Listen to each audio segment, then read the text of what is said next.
The upper-class Tory establishment agreed with Labour socialists that the state should directly control much of the economy. This was called the post-war consensus. The extent of nationalisation under both Labour and Tory governments was breathtaking.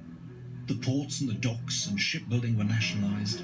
The trains and the railways, freight transport, canals, ferries and buses were nationalised. The airports and airlines, car, bus, truck and airplane manufacturing, the coal industry, the oil industry, the gas industry, the steel industry, iron, water, electricity were all nationalised. Telecommunications were nationalised. Much of the computer industry, radio and television were nationalised. The government even took over some pubs and the travel agent Thomas Cook.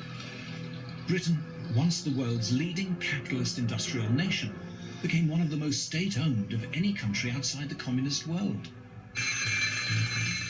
You might wake up in the morning and brush your teeth with state water, get into your state-produced car, avoiding state-produced lorries and buses. You might pick up your state telephone, phone the state travel agent, book a holiday taking off from a state airport in a state-produced aircraft, and so it went on. You could go through the entire day without ever contacting the free enterprise side of the economy. Mrs. Thatcher was finally elected to Parliament in 1959. Talk of the front bench. How do you feel about that? Well, I think we'll just try to be a very good backbencher first.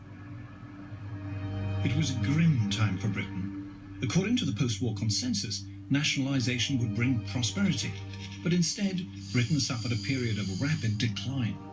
The problem with state industries was basically that being a monopoly, funded from the public purse, they didn't have to try.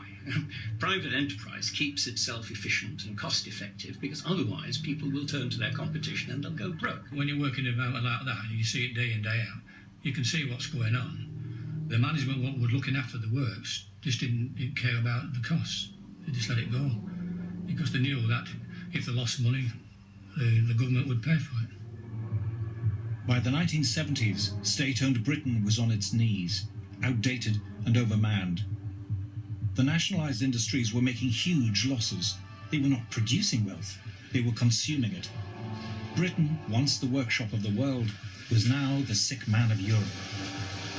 British Steel, British Telecom, British Gas, it doesn't matter. If it had the word British in front of it, it was basically nationalised and was completely on its backside. And it represented where the country was as well.